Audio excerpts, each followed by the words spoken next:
je teste un nouveau format. Donc, à vous de me dire en commentaire si ce type de format vous plaît et si vous avez envie d'en avoir d'autres et sur quel thème. On est parti pour parler procrastination des ados qui ont un TDAH.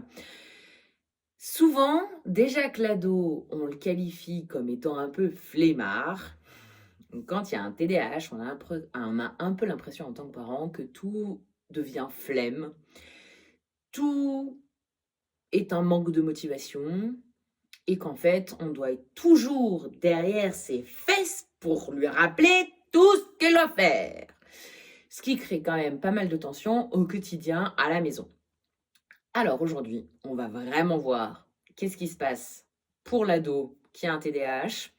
Et spoiler alerte, non, ce n'est pas juste de la flemme. Voilà. Parce que l'ado qui a un TDAH, il peut aussi se retrouver à ne pas enclencher des actions qui pourtant lui font du bien. Et c'est pas juste un problème d'organisation non plus. Donc, déjà, on va reparler vite fait du fonctionnement dans le TDAH. Ce qui se passe pour le cerveau quand il y a un TDAH, c'est qu'on a un chef d'orchestre, donc c'est les fonctions exécutives, qui a du mal à prioriser et à faire son taf correctement. En gros, c'est comme avoir un chef d'orchestre qui a une baguette, mais qui ne donne pas les bonnes indications pour les instruments, au bon moment, au bon tempo, etc. Donc ça fait que l'orchestre, il fonctionne, mais c'est un peu tout désorganisé. Et donc, on peut avoir un ado qui sait faire la tâche, veut la faire, parce qu'il a bien compris que s'il l'a fait, ça t'évite de lui râler dessus, que tu seras content, etc. Et en même temps qu'il fait pas. Et c'est pas parce qu'il te cherche, c'est pas parce qu'il te provoque, c'est parce qu'en fait, son cerveau, il est en mode figé. En fait, il arrive pas à passer à l'action. Et c'est pas un problème de motivation, c'est pas un problème de je le ferai plus tard, c'est un problème de j'arrive pas à me mettre en action, j'arrive pas à faire. Et c'est pour ça que je te dis, des fois, ça concerne pas juste des tâches qu'ils essayent d'éviter, ça peut même concerner aussi des tâches qu'ils aiment faire et qu'ils n'arrivent pas à initier la tâche. Et donc, ça va générer, c'est un peu un cercle vicieux, mais ça va aussi générer pas mal de difficultés au niveau émotionnel, puisqu'on va quand même avoir pas mal de culpabilité qui va apparaître, beaucoup d'anxiété. Du coup, il y a une fatigue émotionnelle, une fatigue cognitive, et tout ça, ça va faire aussi que l'ado, il manque d'énergie. Alors déjà que son énergie, elle est pas mal sur l'adolescence, le développement du corps, etc., etc. Et en plus, son cerveau, il bouffe de l'énergie plus parce que, même s'il ne fait pas l'action, il est tout le temps en train de cogiter à cette fameuse action qu'il n'enclenche pas. Et ça, c'est important parce que souvent, en tant que parent, ça nous fait râler. On le voit, là, il bouge pas, il fait rien. Je dis il, mais ça peut être elle, hein. Ça bouge pas, et puis quand on lui dit tu veux pas faire, non, flemme. Ça nous tend, nous, des fois, parce que nous aussi, on voit tout ce qu'il y a à faire, on voit bien, et puis on se dit que si on n'est pas derrière leurs fesses à leur dire mais tu devrais faire ci, tu devrais faire ça, et en fait, il se passerait rien. Mais il se passe quoi en fait quand nous on vient là et qu'on les enclenche là, et qu'on les déclenche, parce que c'est ce qui se passe. En fait, on vient, on rajoute des consignes, on répète la consigne, on finit par se mettre en tension et on part au conflit avec notre ado qui a un TDAH. Et bizarrement, en fait, il se met en action. Et là, on se dit en fait, faut forcément que je me mette à me fâcher, que je m'énerve, qu'on s'embrouille pour qu'il se bouge les fesses. Hum. En fait, le cerveau de ton ado TDAH, c'est pas qu'il réagit à l'importance de l'action, il réagit à l'intensité qui est en train de se passer. Donc, quand tu es en train de t'embrouiller avec lui, quand il y a de l'urgence parce qu'il devait rendre son devoir de maths et qu'il l'a toujours pas fait, donc là il va se bouger les fesses. En fait, quand il y a de la pression, quand il y a du conflit, quand il y a des tensions au niveau émotionnel, là il y a de l'intensité. Et là, son cerveau il enclenche. Alors le but, c'est qu'en tant que parent, plutôt que de se dire il faut que je trouve une autre astuce ou que je sois toujours derrière ses fesses, on va essayer de trouver comment faire si ton ado il procrastine. Mais tu as compris que c'est pas que de la procrastination. J'entends bien, hein, je dis pas qu'il dit jamais je le ferai plus tard. Mais dis-toi aussi que c'est pas que ça. C'est pas qu'une question de je le ferai plus tard. C'est pas qu'une question de mauvaise volonté. C'est pas une question de manque de motivation. Donc, déjà, je suis désolée pour toi, en tant que parent, faut que tu saches un truc. C'est qu'il n'existe aucune astuce qui fait qu'on éradique la procrastination. Voilà.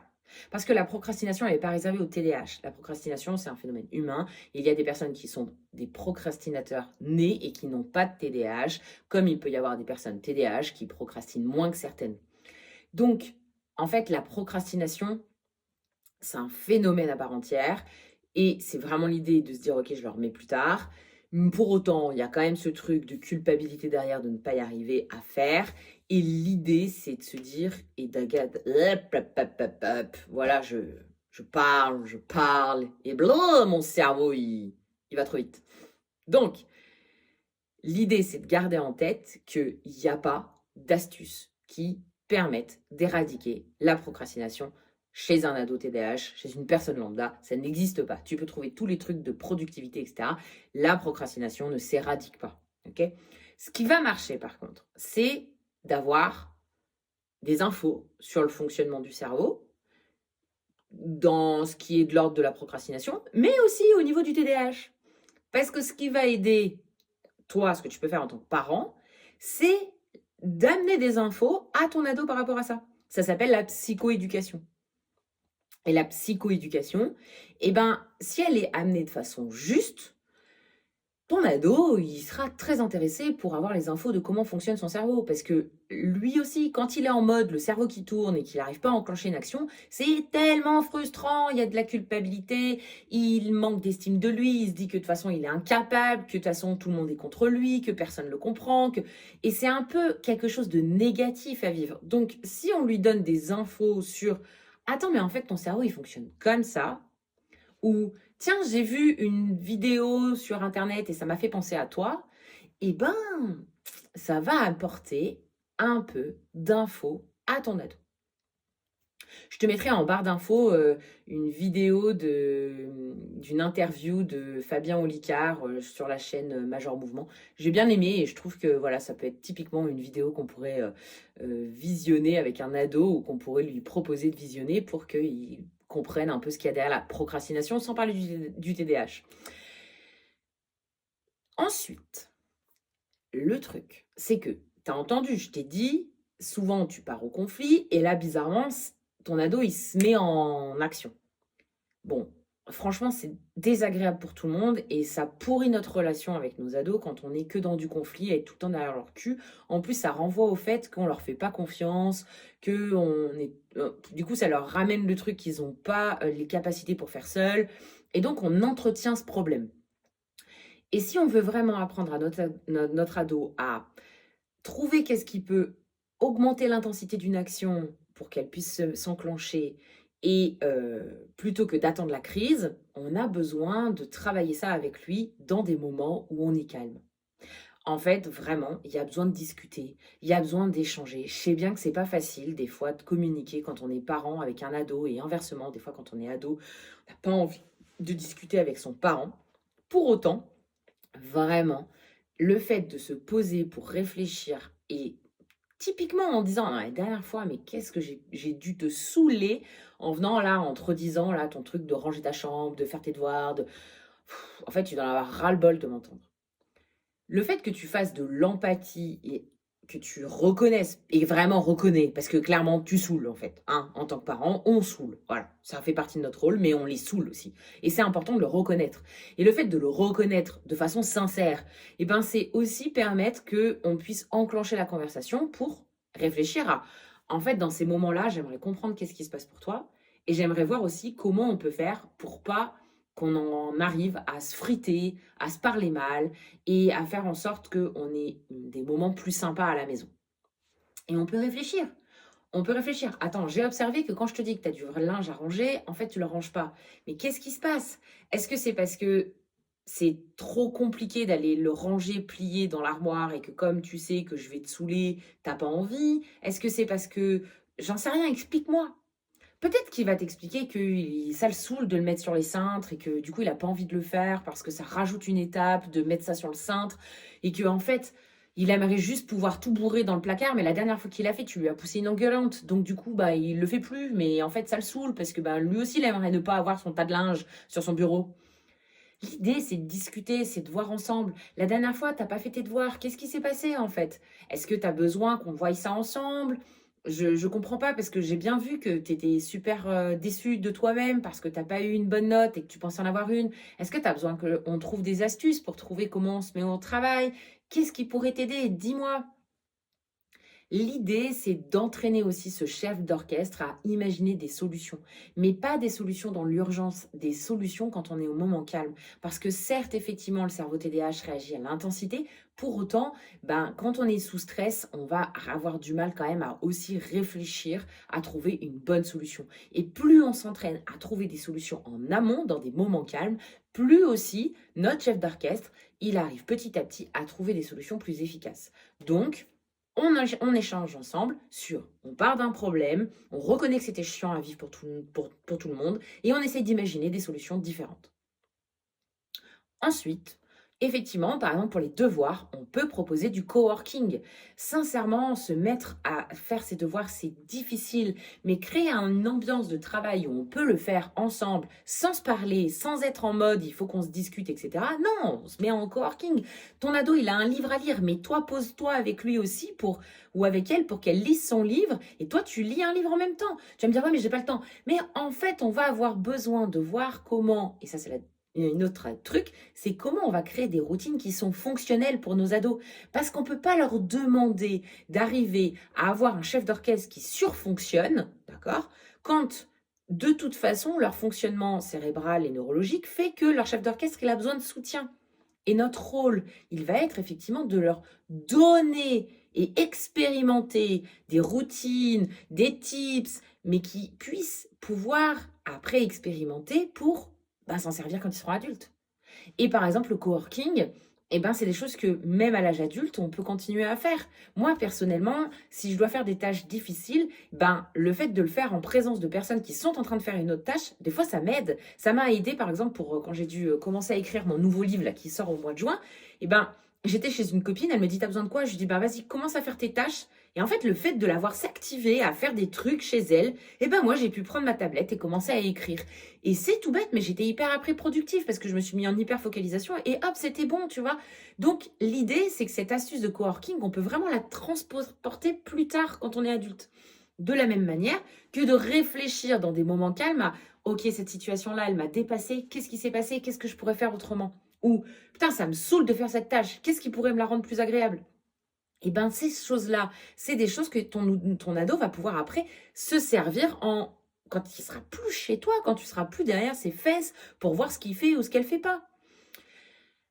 Un autre truc, effectivement, sur les routines fonctionnelles, c'est qu'on peut aussi voir comment, parce que des fois on me dit oui, mais le TDAH, il ne maintient pas ses routines. Alors, c'est pas vrai.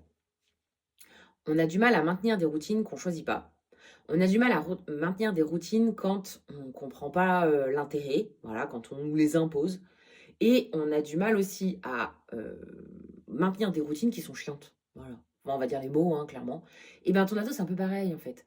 Et l'idée, ça va être de voir comment on peut peut-être gamifier, donc rendre ça un peu ludique, ou voir comment, peut-être via des outils numériques. Par exemple, je sais qu'il existe une application qui s'appelle Kubo ou Kubo, je ne sais plus comment ça se prononce. Je vous mettrai ça en barre d'infos. Où l'idée, c'est qu'à travers cette application, voilà, je retrouve mon mot, et ben on peut suivre ses routines, etc. Sauf qu'on va gagner des points et ça va nous permettre de construire des trucs et donc ça devient ludique. Moi personnellement, je n'utilise pas ça, j'utilise un tracker et j'ai pas 15 000 routines. Sur mon tracker, je ne note pas tout. Il y a des trucs que j'ai plus besoin de noter parce que j'ai vu l'intérêt pour moi. Par exemple, une de mes routines, c'est de lire avant de m'endormir. Je regarde plus mon téléphone avant de m'endormir. Mon téléphone, il n'est pas dans ma chambre. Et j'ai un réveil classique, ça m'aide beaucoup. Et du coup, je lis avant de m'endormir. Et cette routine-là, j'ai pas besoin de me la noter tous les jours parce que j'ai pu expérimenter la différence quand je le fais et quand je le fais pas. Et j'ai vu dans mon corps les choses qui étaient différentes. C'est-à-dire que quand je faisais pas plusieurs soirs de suite le fait de lire, mais bordel de cacahuètes, ma dysrégulation émotionnelle, parce que si tu le sais pas, j'ai un TDAH, Mais c'était la catastrophe, en fait. Et puis alors, la dysfonction exécutive, merci bien, mais mon chef d'orchestre, il n'arrivait plus à fonctionner, en fait. Donc, mon mental me dit: «Ah mais attends, mais qu'est-ce qui m'arrive là? Ça fait 3 4 jours, là, j'y arrive plus, je fonctionne pas, je dysrégule de ouf, je m'emporte pour rien, je perds patience, il se passe quoi?» «Attends, tu fais quoi là depuis?» «Ah, tu es en train de scroller, tu te couches trop tard, du coup tu lis pas. Ah mais en fait meuf, peut-être que» et le fait d'avoir pu constater ça par moi-même, ça fait que j'ai pas besoin de la gamifier. Mais pour certaines personnes, c'est hyper important que ça soit tout le temps ludique et pour nos ados particulièrement. Donc l'idée, c'est de se dire que OK, ils ont grandi. Effectivement, peut-être qu'ils sont plus intéressés par quand ils sont petits, je parle souvent de l'application Pokémon Smile pour se brosser les dents, mais pour autant, on a besoin de voir comment on peut rendre, par exemple, le brossage de dents intéressant ou le fait de prendre sa douche de façon motivante. Et pour ça, il y a quelque chose qui peut nous aider, c'est la double tâche. C'est le fait de se mettre en double tâche. C'est le fait d'écouter une émission, un podcast pendant que tu es en train de te brosser les dents. C'est le fait d'écouter un livre audio pendant que tu es en train de prendre ta douche. C'est le fait de mettre de la musique pour t'ambiancer sous ta douche. Enfin bref, c'est tous ces trucs où on se met en double tâche avec un truc qu'on aime bien faire, qui est facile à initier souvent, et une tâche qui l'est un peu moins. Et ce qui peut aider aussi, c'est si tu es toi là en soutien et que tu vas initier, notamment le rangement de la chambre, des fois ça peut aider. Je regarde sur ma feuille si j'ai pas oublié des trucs. Et j'avais juste un dernier truc à te dire. Si toi-même, t'es parent et que t'as un TDAH, ma phrase, elle n'est pas très française, je crois. Ça correspond pas à ce que je voulais dire. Non, si toi-même, en tant que parent, t'es concerné par le TDAH, oh là là, désolé. Pense aussi à te créer tes propres trucs qui vont t'aider dans ton quotidien parce que t'as aussi ton TDAH qui te draine au niveau de la fatigue cognitive, émotionnelle. Toi aussi, t'as un chef d'orchestre qui manque d'efficacité parce qu'il est là, mais en fait, il donne pas les bonnes indications. Et du coup, des fois, tu sais que tu dois faire un truc, mais tu n'arrives pas à l'initier. Des fois, tu es bloqué là devant ta vaisselle et tu n'arrives pas à la faire. Bon, bah toi aussi, essaye de voir qu'est-ce qui peut t'aider à passer à l'action quand tu galères comme ça à initier une tâche. Et des fois aussi, ce qui va nous rendre la tâche plus facile, c'est de nous libérer de l'espace pour des trucs qui nous drainent, qui sont pas intéressants, qui sont pas motivants. Donc, on a besoin de voir qu'est-ce qu'on peut déléguer, comment on peut se rendre la tâche plus facile. Je pense notamment aux tâches du quotidien, comme le fait d'aller faire les courses. Bon, voilà, je sais que pour avoir discuté plein de fois avec plein de parents, il y a des parents qui disent: «Ah, bah moi, je commande tout au drive, comme ça, c'est plus simple». Bon, moi, le drive, un peu, mais pas tout le temps. Ça me, je sais pas, des fois, j'ai pas eu des très bonnes expériences avec le drive, ce qui fait que je pense que je suis un peu en mode, un peu, mais pas beaucoup. Ce qui m'aide par contre, c'est que, par exemple, sur les menus, passer un temps quand j'allais hyper mal, faire les menus, ben, c'était trop galère. Et ne pas faire de menus, ça fait qu'au niveau financier, pardon, mes courses, elles me coûtent plus cher.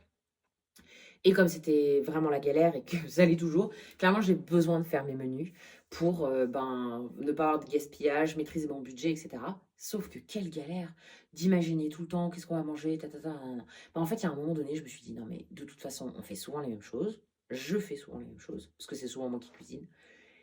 Mais pourquoi je me fais chier à me dire qu'il faut tout le temps que je fasse de la nouveauté? Non, parce que mes gosses, ils sont pas tout le temps en train de. Je fais que des trucs souvent qu'on mange tous. Et ben du coup, je me suis créé une semaine type A de menu, une semaine type B de menus un peu différents, et j'ai alterné. Donc, je savais que dans mon panier de courses, j'allais avoir 2 semaines A, 2 semaines B, et voilà. Donc, j'avais juste à prendre la liste de la semaine A en me disant, ok, la semaine prochaine, on est en semaine A. Alors, en semaine A, le lundi, on mange quiche. Le mardi, on mange haricots avec de la viande ou des pâtes, j'en sais rien, peu importe. Et j'avais mon menu. Ce qui me permettait aussi de me vérifier en termes d'équilibre. Et ça m'a enlevé une charge cognitive d'organisation, de planification énorme, ce qui m'a permis effectivement de mieux fonctionner. Un autre type, ce qui m'aide beaucoup, c'est que je suis en couple et mon mari, en fait, je lui délègue aussi pas mal de tâches, notamment celles que j'aime pas trop faire, passer les coups de fil administratifs, je déteste ça. Et ben souvent, je lui refile le bébé parce que c'est moins problématique pour lui, donc il prend ça. Et il y a des tâches du quotidien que clairement, dans l'organisation, j'essaye de faire en sorte que ce soit lui qui les fasse le plus possible parce que je me garde les tâches qui sont les moins coûteuses pour moi. Voilà, typiquement. Pour certains, vous allez avoir des alarmes, pour d'autres, vous allez avoir un agenda. Je m'en fiche en fait de vos astuces. Par contre, c'est important que vous aussi, vous compreniez votre fonctionnement de parent TDAH pour également vous faciliter le quotidien. Parce que si votre quotidien, c'est déjà la galère, en plus on rajoute des enfants qui font que procrastiner parce que flemme, ça finit en explosion à la baraque quand même. Donc, tu auras retenu que derrière un ado qui te dit flemme, c'est pas toujours une question de motivation ou d'organisation, mais ça peut être aussi un problème de fonction exécutive en lien avec un défaut d'action, un défaut d'initiation, que c'est dû au fait qu'il y ait une dysfonction exécutive, dans le sens les fonctions exécutives, elles ont du mal à s'organiser, à être efficaces, qu'en plus, ça va se rajouter tout ce qui va être impact au niveau émotionnel parce qu'il va y avoir de l'anxiété, de la fatigue, de la culpabilité et que le cerveau TDAH, il ne fonctionne pas à l'importance, il fonctionne à l'intensité. Et ton truc à toi en tant que parent, c'est de voir comment tu vas faire dans le quotidien pour donner des infos à ton ado sur son fonctionnement et enclencher des petites routines fonctionnelles comme discuter dans des moments calmes pour trouver des solutions ensemble, mettre en place des espaces de coworking, imaginer double tâches possibles pour que les tâches du quotidien soient faites et effectivement voir si on peut gamifier peut-être certaines choses sans oublier ton propre fonctionnement si tu es également concerné par le TDAH. Je te laisse pour aujourd'hui et je te retrouve bientôt pour une autre vidéo.